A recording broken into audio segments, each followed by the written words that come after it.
প্রথমবারের মতো Messi Yamal show দেখার অপেক্ষায় পুরো ফুটবল বিশ্ব।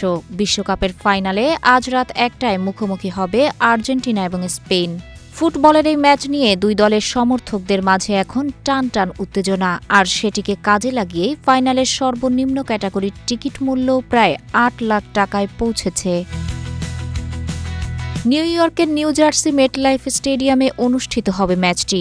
বিশ্বকাপ জুড়েই অতিরিক্ত টিকিট মূল্য নিয়ে হাহাকার ছিল সমর্থকদের মাঝে। গ্যালারিতে নিকটতম দূরত্ব থেকে খেলা দেখতে গুনতে হবে প্রায় ২০ লাখ টাকা।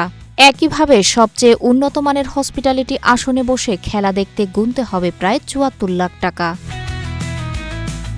তবে সবকিছু ছাপিয়ে ফুটবল সমর্থকদের কাছে ম্যাচটির আকর্ষণ চরম মাত্রায় পৌঁছে দিয়েছেন মেসি।